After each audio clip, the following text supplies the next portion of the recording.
Today we discuss French revolution. Chapter number first है ये आपका क्लास 9 का। तो आज हम फ्रेंच रिवॉल्यूशन डिस्कस करेंगे। तो देखो आप ये समझो कि जब हम रिवॉल्यूशन की बात करते हैं तो हमें पहले ये समझ में आना चाहिए कि रिवॉल्यूशन होता क्या है। ठीक है, शब्द रिवॉल्यूशन का मीन्स क्या है। ठीक है, जैसे आप देखते हैं कि हमारे यहाँ भी 1857 जो है, कुछ लोग कहते हैं कि रिवॉल्ट था, रिवॉल्यूशन था, वहीं कुछ लोग कहते हैं नहीं, ये सिर्फ एक आंदोलन था। ठीक है, ये रिवॉल्यूशन नहीं था। ठीक है, तो आखिरकार रिवॉल्यूशन होता क्या है, हम कैसे आइडेंटिफाई करेंगे कोई रिवॉल्यूशन है क्या नहीं। तो पहले रिवॉल्यूशन का मीन समझें। शब्द रिवॉल्यूशन का मीन्स क्या होता है। हिंदी में शायद क्रांति बोलते हैं।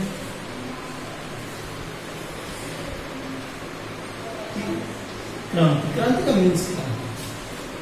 तो देखिए, जब रिवॉल्यूशन की आप बात करते हैं तो रिवॉल्यूशन का मीन्स होता है कि पुरानी व्यवस्था को हटा करके नई व्यवस्था को लाना। कहने का मतलब जो आपके पुराना सिस्टम है उसको रिप्लेस करना है और उसकी जगह पे नया सिस्टम लाना है। अब सिस्टम में आप क्या लाएंगे, तो आप पॉलिटिकल सिस्टम एस्टेब्लिश करेंगे। ठीक है, एक नई सोसाइटी को बनाएंगे। किसी भी देश में जब कोई रिवॉल्यूशन होगा तो रिवॉल्यूशन होने के बाद मेजर जो चेंजेज होंगे वो कहाँ होंगे, उसके पॉलिटिकल सिस्टम में एंड सोशल स्ट्रक्चर में। वहां का समाज चेंज हो जाएगा, इसके अलावा वहां का पॉलिटिकल स्ट्रक्चर चेंज हो जाएगा। जैसा कंपेयर करें फ्रेंच रिवॉल्यूशन और 1857 इन इंडिया, 1857 इन इंडिया, तो आपको समझ में आएगा कि देखो अंतर कहाँ रहा, क्यों हम 1857 को रिवॉल्यूशन नहीं कह सकते, स्ट्रगल क्यों कहेंगे, उसे कहेंगे स्ट्रगल ऑफ 1857। ठीक है, 1857 का संघर्ष, हम उसे 1857 की क्रांति नहीं कह सकते। क्यों नहीं कह सकते वो समझो। अंतर ये रहा कि जब फ्रांस में रिवॉल्यूशन हुआ तो आफ्टर रिवॉल्यूशन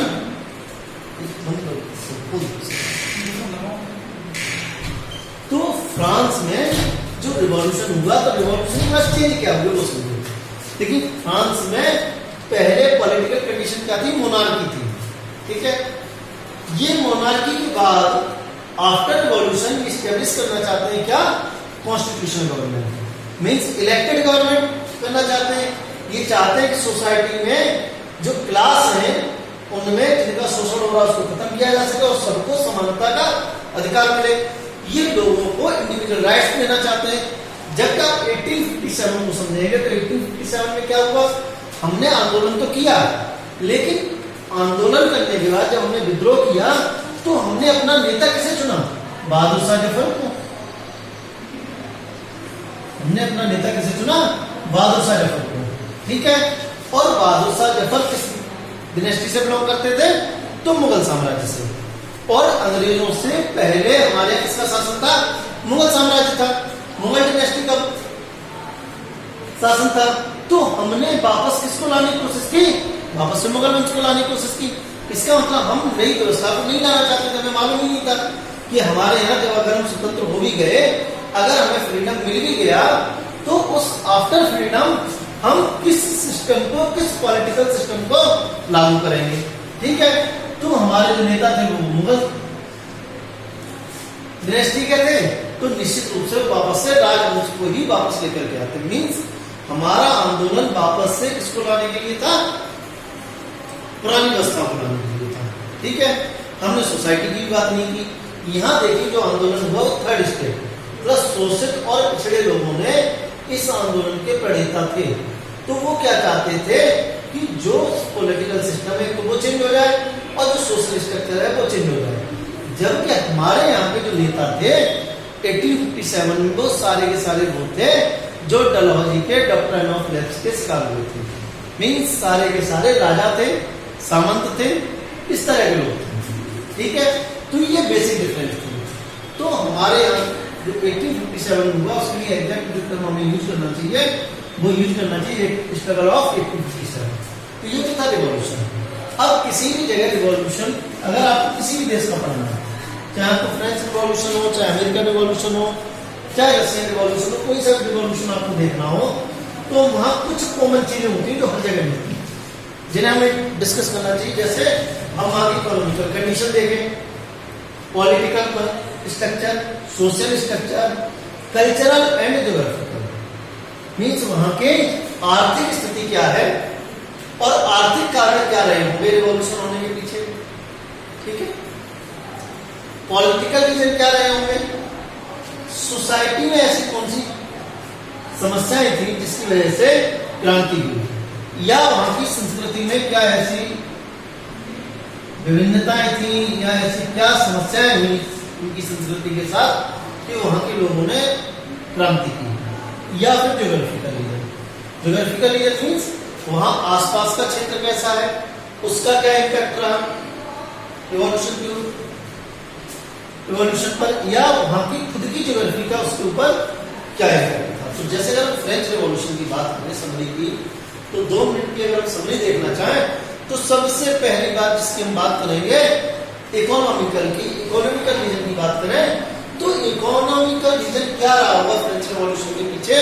तो सबसे पहला कारण ये था कि जो फ्रांस की आबादी थी, जो फ्रांस की जो पॉपुलेशन थी, उसमें 1% लोग जो थे, टोटल पॉपुलेशन का जो 1% पॉपुलेशन थी, 1 मिलियन जो पॉपुलेशन थी, सॉरी, तो 1 मिलियन जो पॉपुलेशन थी, 1 मिलियन, इसमें आते थे कौन, आपके क्लर्जी और नोबल, ठीक है, मीन्स पादरी और कुलीन वर्ग। समझो पहली जो बात थी वो ये थी कि फ्रांस की कुल आबादी के 1 मिलियन लोग जो थे, ठीक है, इस 1 मिलियन लोगों में से 1 मिलियन में से 150,000 150,000 के आसपास जो थे वो केवल पादरी थे, ठीक है, क्लर्जी थे। लेकिन और उसके बाद लगभग 140 जो थे 1000 वो नोबल थे। लेकिन इनके पास जो देश की टोटल इकोनॉमी थी, ठीक है, उस इकोनॉमी का 20%,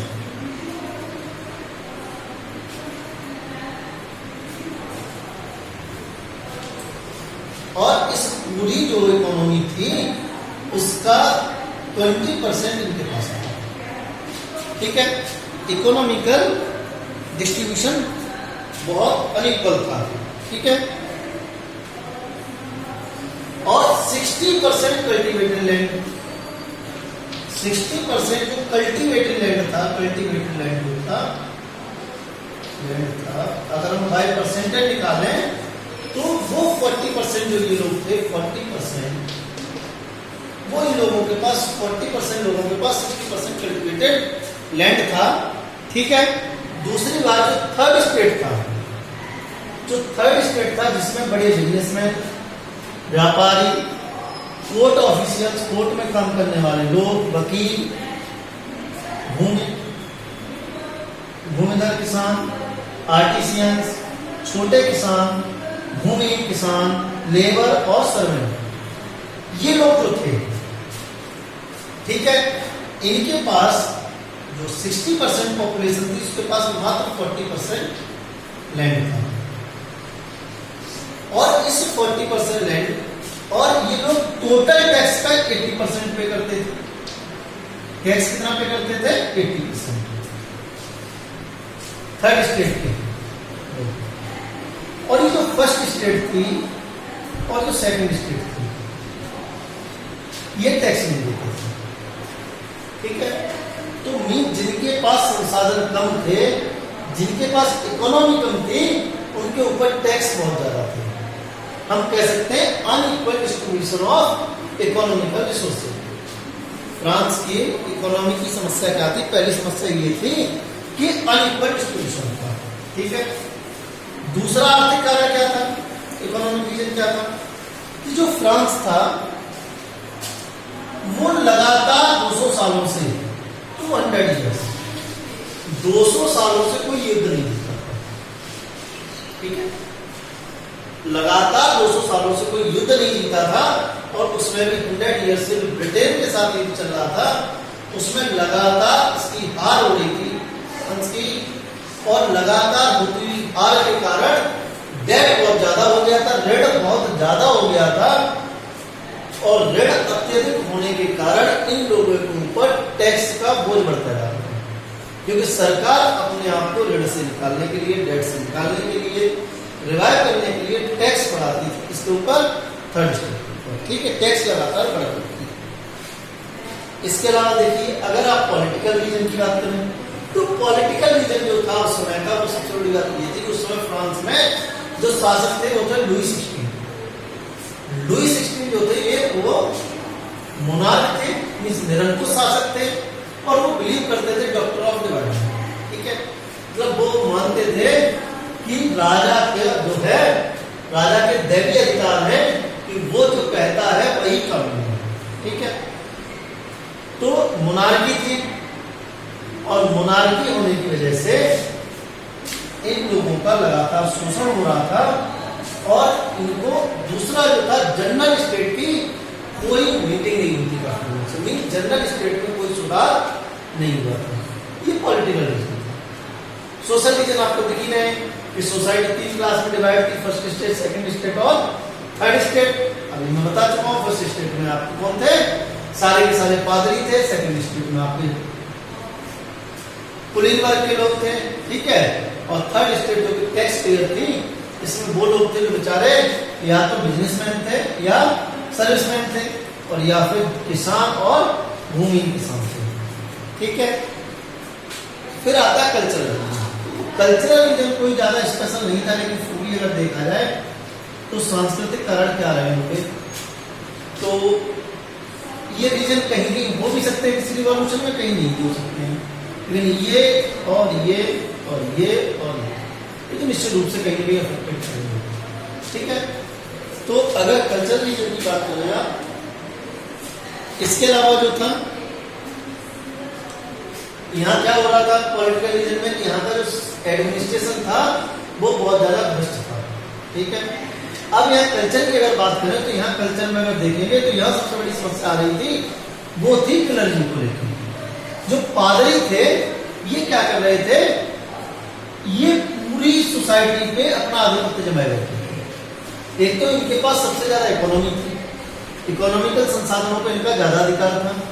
दूसरा, ये टैक्स नहीं देते थे। जब टैक्स की बात आती तो ये कहते कि हम भी राजा के बराबर हैं, या तो जनरल स्टेट राजा पर भी टैक्स लगाए या फिर हम भी टैक्स नहीं देंगे। दूसरा क्या था, इसमें भ्रष्टाचार बहुत ज्यादा था, धर्म के अंदर भ्रष्टाचार बहुत ज्यादा हो गया था, और ये लोग जो थे ये तो बहुत अच्छे अच्छे काम करते थे, मुक्ति पत्र तक भेज देते थे। तो जो धर्म था, जो धार्मिक जो धर्मगुरु थे, जो चर्च के पादरी थे, वो भ्रष्ट हो चुके थे। तो और पादरियों में भी जो क्लर्जी थे वो भी 2 भाग में डिवाइड थे। एक वो थे जो टैक्स नहीं देते थे, तो वो ये चाहते थे कि पॉलिटिकल स्ट्रक्चर में कोई चेंज ना हो, जबकि जो लोअर क्लर्जी थे, जो नीचे वाले पादरी थे, वो थर्ड स्टेट के साथ थे। वो ये चाहते थे कि पॉलिटिकल स्ट्रक्चर में चेंज होना चाहिए, मींस मोनार्की खत्म होनी चाहिए, और उसकी जगह पे क्या होना चाहिए, कॉन्स्टिट्यूशनल और इलेक्टेड गवर्नमेंट होनी चाहिए, ठीक है। फिर ज्योग्राफिकल रीजन की बात करते हैं। ज्योग्राफी का क्या कारण रहा होगा? ज्योग्राफिकल रीजन ये रहा बेटा कि जो फ्रांस था उसके पास में कौन था, आपका इंग्लैंड था, और इंग्लैंड में क्या हो चुका था, डेमोक्रेसी आ चुकी थी। तो यहाँ के लोग जो थे वो उस डेमोक्रेसी से प्रभावित थे, ठीक है। तो लोगों को लग रहा था वहां की स्थिति ज्यादा अच्छी हो गई है। इधर क्या था, अमेरिका में भी डेमोक्रेसी थी, और अमेरिका के कॉन्स्टिट्यूशन में इंडिविजुअल राइट्स दिए थे, ठीक है, सिक्योरिटी ऑफ इंडिविजुअल राइट्स। इसके अलावा लोगों को लिबर्टी, अपॉर्चुनिटी, ओके, फ्रीडम से बोलते हैं, तो लिबर्टी, अपॉर्चुनिटी और इक्वलिटी तीनों मिली हुई थी कॉन्स्टिट्यूशन से। मीन्स लोगों को समानता, सुरक्षा और उन्नति के समान अवसर प्रदान किए गए थे। किसके द्वारा? अमेरिकी संविधान के द्वारा। तो ये लोग उससे भी प्रभावित थे, ठीक है। और इसको फैलाया किसने, लोगों को पता कैसे चला, तो वहां के फ्रांस के या उस समय के अन्य जो दार्शनिक थे, फिलोसोफर थे, उन्होंने अपने आइडियाज को पब्लिकली किया, उन लोगों ने पब्लिक को बताया, लोगों को बताया कि हम लोग ये जो इस तरह के अधिकार हैं वो हमें भी प्राप्त होने चाहिए। तो उसके बाद जो सबसे बड़ा इफेक्ट था वो रहा एजुकेशन का, ठीक है। जैसे रूसो थे, वॉल्टेयर थे, मोंटेन्यू थे, ठीक है। इन लोगों ने कहा, जैसे रूसो ने कहा कि क्या होना चाहिए, हमारे यहाँ मोनार्की समाप्त होनी चाहिए, राजा के जो डॉक्ट्रिन ऑफ डिवाइन है, जो राजा के दैवीय अधिकार हैं वो समाप्त होने चाहिए, क्योंकि जन्म से कोई भी छोटा या बड़ा नहीं होता है, ठीक है। व्यक्ति कर्म के अनुसार छोटा या बड़ा होता है। दूसरा रूसो जो था वो लगातार होने वाले अंतरराष्ट्रीय युद्ध, जो इंटरनेशनल वार्स चल रहे थे, जो अंतरराष्ट्रीय युद्ध थे, ये उनके भी खिलाफ था। रूसो का कहना था कि इस तरह के अंतरराष्ट्रीय युद्ध नहीं होने चाहिए और इस तरह के युद्धों को रोकने के लिए क्या होनी चाहिए, कोई एक अंतरराष्ट्रीय संस्था हो, कोई इंटरनेशनल ऑर्गेनाइजेशन हो जो इस तरह के युद्ध पे नियंत्रित कर सके। इसका मतलब क्या हुआ, इसका तात्पर्य यह हुआ कि जो रूसो था वो किसकी बात कर रहा था, वो कोई यूएनओ जैसी संस्था की बात करना चाहता था। वो चाहता था कि इस तरह की कोई संस्था हो जो आज यूएनओ वर्क कर रहा है, इस तरह कोई संस्था हो जो अंतरराष्ट्रीय युद्धों को रोक सके, ठीक है। तो इसका बहुत बड़ा प्रभाव होगा। तात्कालिक रिसेंट रीजन क्या रहे होंगे और पोस्ट रिवॉल्यूशन रीजन क्या रहे होंगे, ठीक है। तो पोस्ट रिवॉल्यूशन रीजन रहे होंगे कि सबसे पहला तो रीजन यही रहा होगा कि लगातार युद्ध चल रहा था, ठीक है।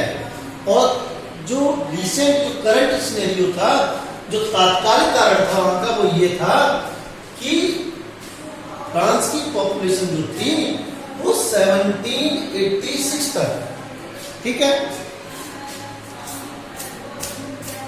1786 तक जो पॉपुलेशन थी वो 23 मिलियन से बढ़कर के 28 मिलियन हो गई थी, ठीक है। मींस लगातार पॉपुलेशन बढ़ रही थी। इसके अलावा 1786, 87, 88 लगातार 3-4 साल से यहाँ फेमाइन हो रहा था, मींस अकाल पड़ रहे थे। तो समस्या क्या हुई, एक तो डिमांड बढ़ गई, फूड की रिक्वायरमेंट बढ़ी, डिमांड बढ़ी और प्रोडक्शन घट गया। तो डिमांड बढ़ने के कारण और प्रोडक्शन घटने के कारण लोगों के भूखों मरने की स्थिति आ गई। तो लोग परेशान थे, उनके पास खाने के लिए खाना नहीं था। और उसी समय फ्रांस के जो राजा थे वो अपने महल में, बादशाह के महल में एक बहुत बड़ा आयोजन कर रहे थे, एक बहुत बड़ा प्रोग्राम कर रहे थे। और एक इस वजह से वहां की जो जनता थी वो नाराज हो। तो करंट सिनेरियो, तो अगर हम बात करें सबसे पहली बार सोशल सिनेरियो ऑफ फ्रांस की बात करें बिफोर रिवॉल्यूशन, कि रिवॉल्यूशन से पहले सोशल सिनेरियो क्या रहा फ्रांस का, तो हम कह सकते हैं the society and institution of France before 1789, means क्रांति 1789 की क्रांति, 1789 की क्रांति होने से पहले जो समाज था, जो सोसाइटी थी, ठीक है, जिसे हम ओल्ड रिम कहते हैं, it was based on the feudal system of middle age. तो ये जो सोसाइटी थी उससे पहले की वो फ्यूडल सिस्टम पे आधारित थी, मींस सामंतवादी सिस्टम पर आधारित थी, ठीक है। सामंत कौन होते थे, सामंत वो थे जो राजा के लिए सेना रखते थे और बदले में राजा उनको बड़े बड़ी जागीरें प्रदान किया करते थे, ठीक है। तो सामंती व्यवस्था थी, ठीक है, in which agent of workers known as vassals received a piece of land in return for serving a lord or king। तो इसमें होता क्या था, जो फ्यूडल होते थे, ठीक है, जो आपके फ्यूडल थे वो एजेंट, जो किसान होते थे, उनको बड़ी बड़ी जमीनें दे देते थे जिस पर वो खेती करते थे। लेकिन इसमें होता क्या था कि ये सिर्फ खेती कर सकते थे उस पर, ठीक है, जमीन का अधिकार नहीं था इनके पास, जो आपके वेसल्स होते थे। दूसरा वेसल्स के साथ समस्या क्या होती थी कि इनकी ये विशेषता होती थी कि ये बिना अपने स्वामी की मर्जी के न तो अपने प्रोफेशन को चेंज कर सकते थे, ऐसा नहीं कर सकते थे कि ये अपने प्रोफेशन को चेंज कर लें, यहां तक कि विवाह भी नहीं कर सकते थे इनकी बिना मर्जी के, फ्यूडल के, सामंत के बिना मर्जी के ये कुछ भी नहीं कर सकते थे। ठीक है। During this old rain the French society was divided into 3 state, और इस समय जो फ्रेंच सोसाइटी थी वो 3 स्टेट में डिवाइड थी, first state, second state and third state. Okay, तो 90% of the French population constitute peasant, तो इस पूरी पॉपुलेशन का 90% जो पॉपुलेशन थी वो क्या थी? पीजेंट थी, मीन्स किसान थी, ठीक है। And however only very few of them on the land they cultivated, about 60%, more than approximately 60% of land, cultivated land was owned by the nobles, means noble have 60% of cultivated land, means most of the economy is controlled by second state or nobles, while most of the people, most of the population of the French is peasant, and they have less amount, less source of economy. Okay, so nobles and the church and other richer members of the third state owned about 60% of cultivated land. And third state के और जो richest लोग थे, जिसमें आपके big businessman, merchant, court officers, lawyers, ठीक है। बाकी का जो 60% जो था लैंड वो इनके पास था, ठीक है। Next, the members of the clergy and the nobility enjoyed certain privileges of by birth. जो पादरी थे या जो कुलीन वर्ग थे, ये जन्म से ही बहुत सारे अधिकारों का प्रयोग कर रहे थे, और इनका जो जीवन था वो बहुत ही लग्जरियस था, बहुत ही आलीशान जीवन जी रहे थे, ऐसे समय में भी जब देश में लोगों के भूखों मरने की नौबत थी, ठीक है, भूख से लोग मर रहे थे ऐसे समय में। But the tax payer, the most important, the third state या peasant, artisans and third state are the actual tax payer in French society. French society में जो एक्चुअली जो वास्तविक जो टैक्स पेयर थे वो कौन थे? थर्ड स्टेट के लोग थे, ठीक है। इसके अलावा the church to live a share of taxes are tips, तो जो चर्च था जो टैक्स देता था उसको टिप्स कहते थे। वैसे भी मैंने आपको बताया चर्च के जो लोअर पादरी थे, जो लोअर क्लर्जी थे, केवल वही टैक्स देते थे, जो अपर जो थे पादरी वो टैक्स नहीं देते थे, ठीक है, और वो देना भी नहीं चाहते थे। थर्ड स्टेट के जो लोग थे, जो डायरेक्ट या इनडायरेक्ट जो टैक्स दे रहे थे, उसको हम कहते थे